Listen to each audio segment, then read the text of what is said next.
कक्षा 12वीं के पाठ्यक्रम में लगी आरोह पुस्तक।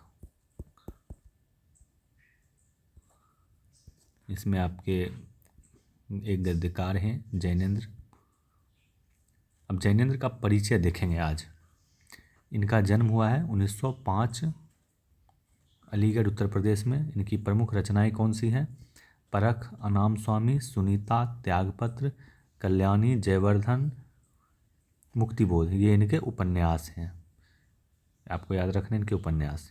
फिर जाकर के वातायन, एक रात, दो चिड़ियाँ, फांसी, नीलम देश की राजकन्या, पाजेब, ये है इनका कहानी संग्रह। क्या है? कहानी संग्रह। और प्रस्तुत प्रश्न, जर की बात, पूर्वोदय, साहित्य का श्रेय और प्रेय, सोच विचार, समय और हम, ये इनका क्या है? विचार प्रधान निबंध संग्रह। निबंध संग्रह है। कैसा निबंध संग्रह? विचार प्रधान।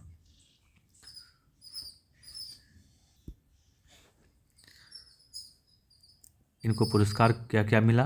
प्रमुख पुरस्कार साहित्य अकादमी मिला और भारत भारती सम्मान मिला। ये दोनों सम्मान इनको मिला। भारत सरकार द्वारा पद्म भूषण से सम्मानित हैं। इनको पद्म भूषण सम्मान भी मिल चुका है। इनका निधन कब हुआ? 1990 में। तो यथार्थ को अंतिम सत्य के रूप में ओढ़कर जो अपने को विवश मान बैठ सकता है वही तो असमर्थ है। क्या कहता है? जो यथार्थ को अंतिम सत्य, जो अभी वर्तमान समय में आपके जीवन का यथार्थ है, उसको अंतिम सत्य के रूप में ओढ़कर जो चल रहा है यही सही है, जो मेरे साथ गलत हो रहा है वही सही है, उसको ओढ़कर, या फिर जो किसी के साथ अच्छा चल रहा है समय, उसी को अंतिम सत्य मान करके, उसको ओढ़ करके जो अपने को विवश मान कर बैठ सकता है वही असमर्थ है। वो असमर्थ है। समर्थ कौन है?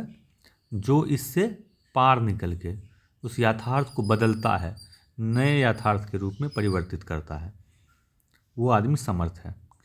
पर जिसने स्वप्न के सत्य के दर्शन किए, यथार्थ की विकटता से कैसे निरुत्साहित हो सकता है? जो आपका स्वप्न है कि ये होना चाहिए लाइफ में, जिंदगी में, उस स्वप्न को सत्य का दर्शन कराया, उस स्वप्न को सत्य में तब्दील किया, उसको यथार्थ बनाया। कहता है, पर जिसने स्वप्न के सत्य के दर्शन किए वह यथार्थ की विकटता से कैसे निरुत्साहित हो सकता है?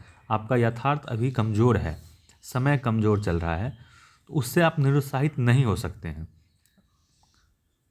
इसके लिए आपको स्वप्न, जो आपके लिए स्वप्न है, उसको सत्य का दर्शन करवाइए। हिंदी में प्रेमचंद के बाद सबसे महत्वपूर्ण कथाकार के रूप में प्रतिष्ठित जैनेंद्र का अवदान बहुत व्यापक और वैविध्यपूर्ण है। ये प्रेमचंद के बाद सबसे महत्वपूर्ण कथाकार हैं।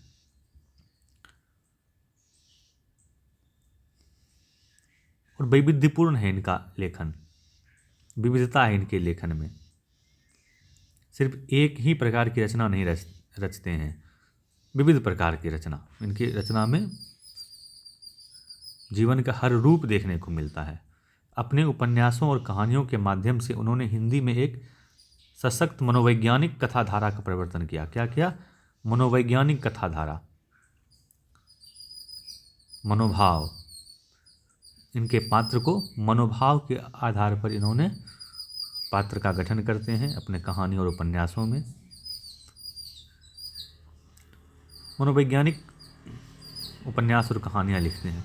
जब परख और सुनीता के बाद 1937 में प्रकाशित त्यागपत्र ने इन्हें, परख और सुनीता के बाद प्रकाशित हुआ कब? 1937 में। त्यागपत्र ने इन्हें मनोवैज्ञानिक उपन्यासकार के रूप में प्रभुत प्रतिष्ठा दिलाई।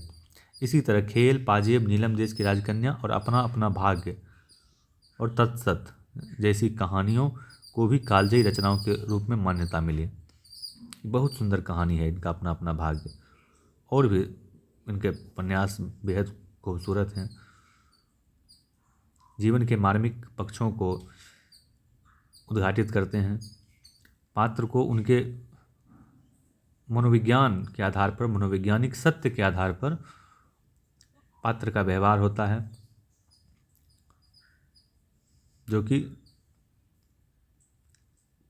समाज में मौजूद उस प्रकार के पात्र को आप आसानी से इनकी कथा में देख पाएंगे। कथाकार होने के साथ साथ जैनेंद्र की पहचान एक अत्यंत गंभीर चिंतक के रूप में रही। ये गंभीर चिंतक भी रहे, विचारक भी रहे, इसलिए इन्होंने विचार प्रधान निबंध लिखे हैं। बहुत सरल और अनौपचारिक सी दिखने वाली शैली में उन्होंने समाज, राजनीति, अर्थनीति एवं दर्शन से संबंधित गहन प्रश्नों को सुलझाने की कोशिश की। अपनी गांधीवादी चिंतन दृष्टि का जितना सुष्ठु एवं सहज उपयोग वे जीवन जगत से जुड़े प्रश्नों के संदर्भ में करते हैं,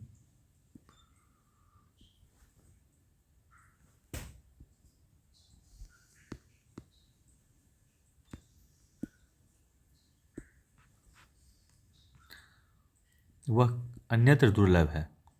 वह इस बात का सबूत पेश करता है कि गांधीवाद को उन्होंने कितनी गहराई से हृदयंगम किया है। कि गांधीवादी विचारधारा से प्रभावित थे।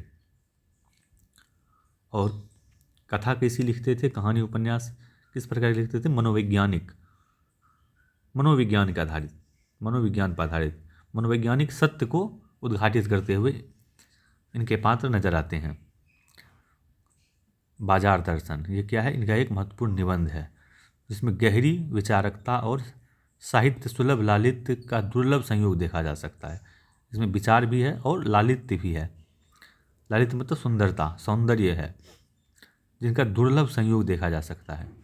हिंदी में उपभोक्तावाद एवं बाजारवाद पर व्यापक चर्चा पिछले 1.5 दशक पहले शुरू हुई है, पर कई दशक पहले लिखा। 1.5 दशक पहले मतलब 1990 के आसपास से 90 के बाद से उपभोक्तावाद एवं बाजारवाद पर व्यापक चर्चा शुरू हुई है।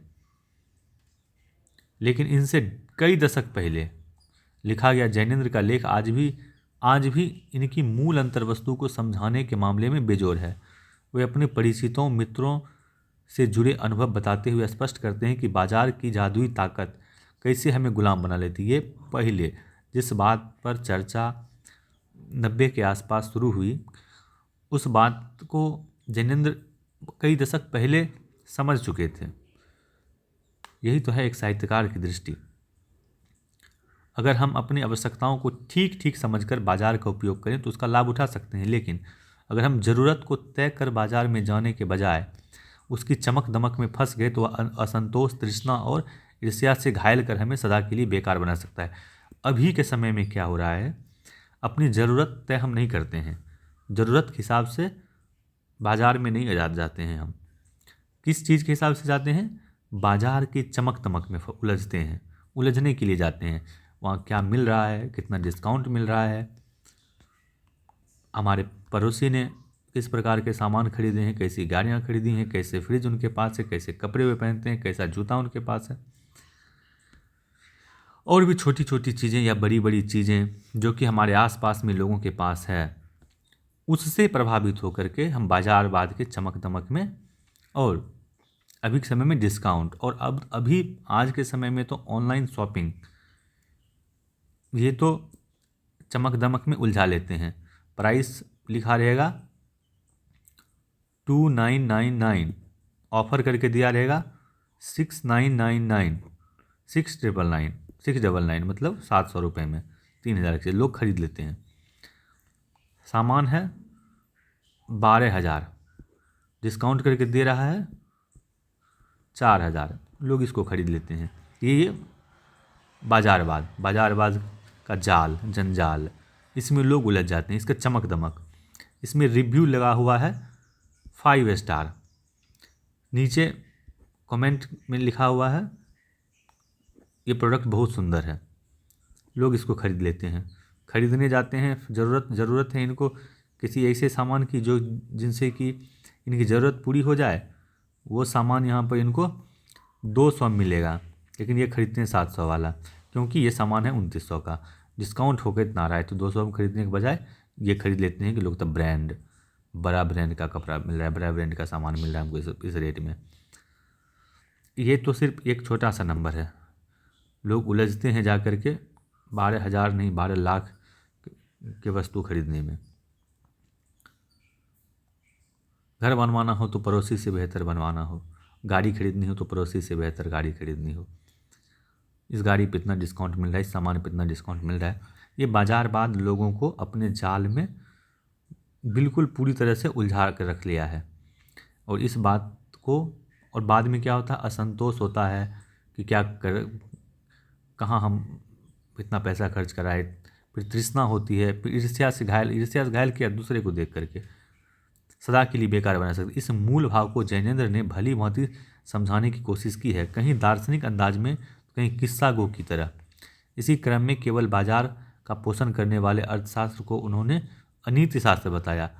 बाजार का पोषण करने वाले अर्थशास्त्र, जो अर्थशास्त्र की परिभाषाएं हैं, जो अर्थशास्त्र के तमाम अवधारणाएं हैं, जो कि बाजारवाद को पोषित कर रहा है, उस अर्थशास्त्र को, अर्थनीति को ये अनीति शास्त्र बोलते हैं। अर्थशास्त्र को नीति शास्त्र नहीं, अनीति शास्त्र है। ये आपका जैनेंद्र का परिचय हुआ। और आपके पाठ्यक्रम में यही निबंध लगा हुआ है जो कि आप लोगों को पढ़ना है। ये निबंध है बाजार दर्शन।